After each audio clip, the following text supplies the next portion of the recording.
Hello, and welcome back to another update as we cover the latest developments throughout the front line in the Russo-Ukrainian war.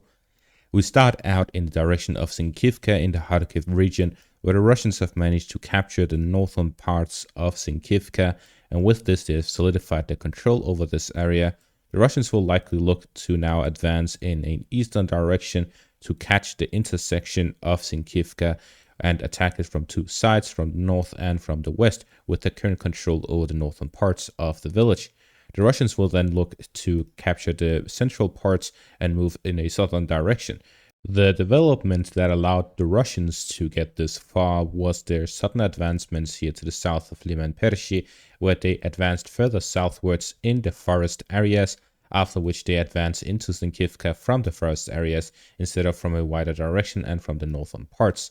This makes a lot more sense militarily, as they would, instead of attacking on a short distance where they would have to pass through a very shallow part of the village before moving into a wider front, which would end up into basically them attacking at a weak point, which would allow them to get a foothold, but then they would face off against a stronghold where the Ukrainians could attack both from the east and from the west and flank their positions, which we have seen numerous videos of the Russians getting a foothold and then being pushed out as the armored vehicles retreat out of it and their soldiers are left to fight BMPs and other armored vehicles of the Ukrainians, after which the Russians launch artillery strikes on these Ukrainian positions.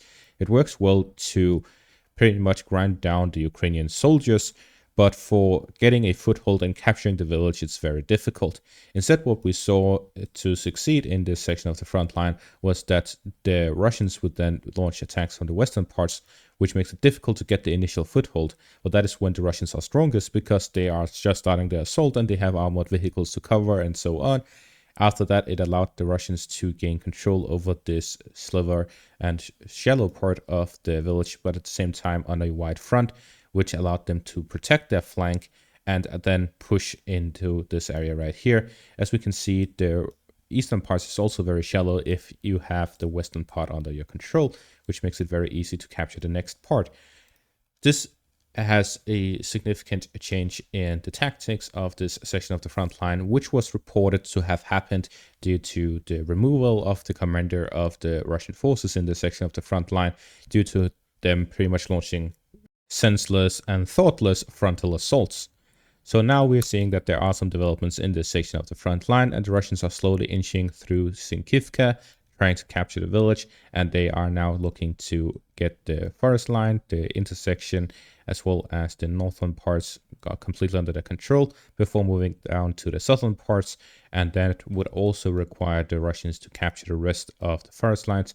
But one step towards that is capturing the roads in and out of it. So the Russians would likely look to capture this intersection here in the center of the forest area, which would allow them to then launch attacks in any of these other directions, while being able to cut off Ukrainian forces in different parts of the forest area, or even move down southwards towards Petropavlivka, here to the south of Sinkivka. We then move further south in the direction of Avdiivka, where here there's been a small map correction. The Russians have also managed to capture the forest line here to the east of the village, as well as advance by the main road.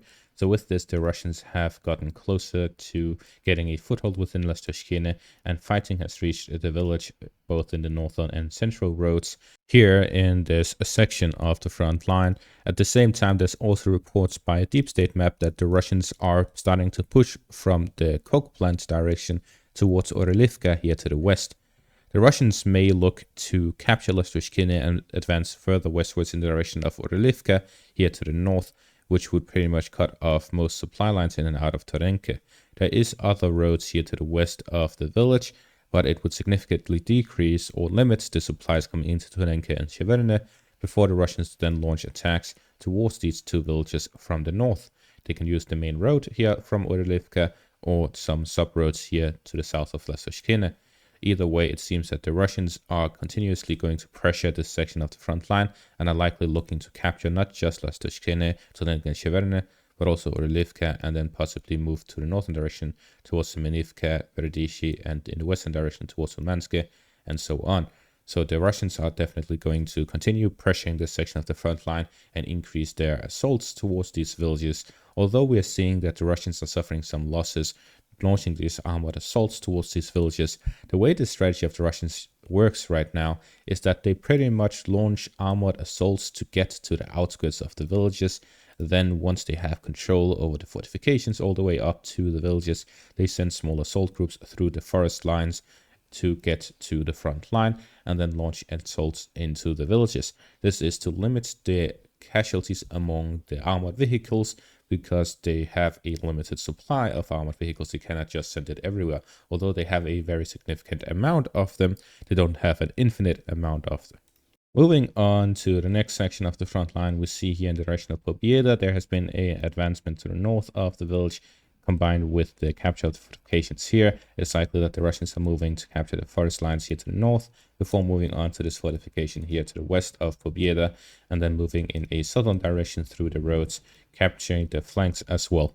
In relation to the advancements in Pobieda, there is this geolocated footage which confirms control over Pobieda by the Russians, as there is a Russian position to the southwest of the village.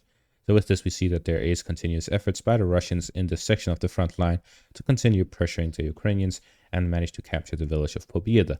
We then move on to the Robotyne direction, where here there's two advancements by the Russians. First off, to the northwest of the village, the Russians have gotten closer to the main road. The fortifications here by the forest lines here to the northwest of the village is the final defensive line of the Ukrainians for their supply line to the north of the village. So the Russians moving here in this direction means that they are looking to cut off the supply roads from the north, with their infantry assault groups moving through the forest lines. The Russians are very close to the village of Robotyne. As such, the majority of the fighting is taking place by infantry assault groups. This is why we are having the VDV and motorized rifle divisions doing the fighting, because they are infantry based. There's the VDV, which is pretty much only infantry and artillery, and then there's the motorized rifle, which is a mechanized division.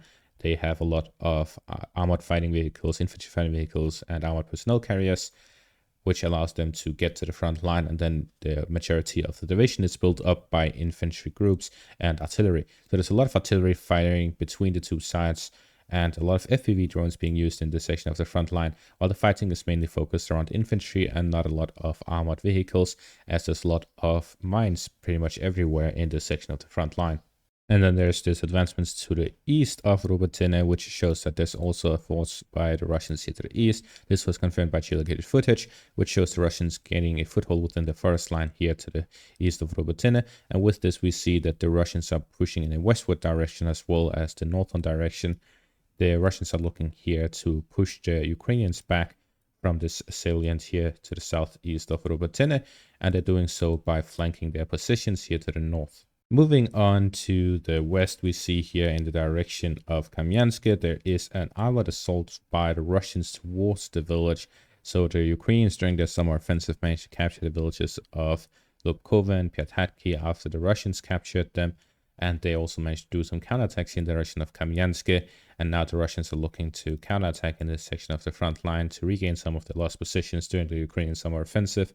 And as such, there's continuous efforts by the Russians, as is shown by the geolocated footage, which shows that these armored assaults ended up under fire by the Ukrainians. And as such, we see that throughout the front line, all the way from Kamyansk and all the way north to Kupiansk in the Sinkivka direction, there are Russian armored assault groups that reach the villages, then infantry assault groups launching attacks towards the village, capturing them and inching forward.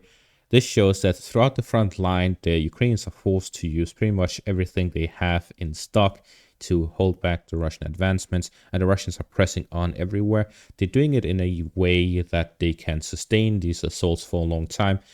Considering the fact that the Russians aren't using a lot of armored vehicles, instead of continuing to pressure with armored vehicles, which would allow them to advance even more than they're currently at, the rate would increase significantly, but they would lose a lot more armored vehicles, which takes a lot of time to build. It was said that in 2023, about 1,000 tanks were refurbished and 300 new ones were built. This would be an additional 1,300 tanks, which is a significant amount, but if they launch armored assaults across the front line, they would end up at a loss. Instead, they are launching mainly infantry-based assaults where they gather about 1,000 soldiers to the army that are recruited every day throughout 2023 and now throughout 2024 so far. It is keeping at the same rate.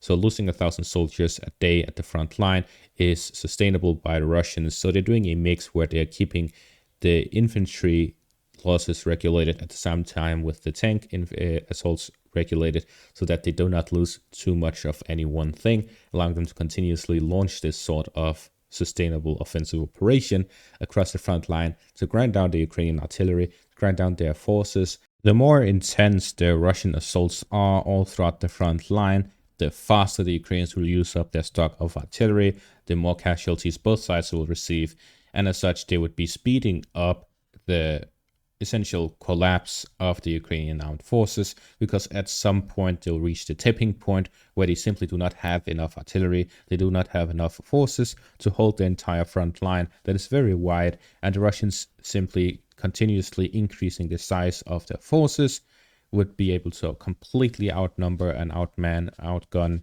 the Ukrainian forces, which would essentially lead to a collapse.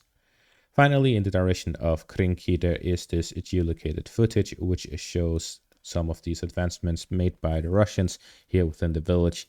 And as such, we see that there is also continuous advancements by the Russians here in this section of the front line. And that is going to be all for this update. Thank you all for watching and have a great day.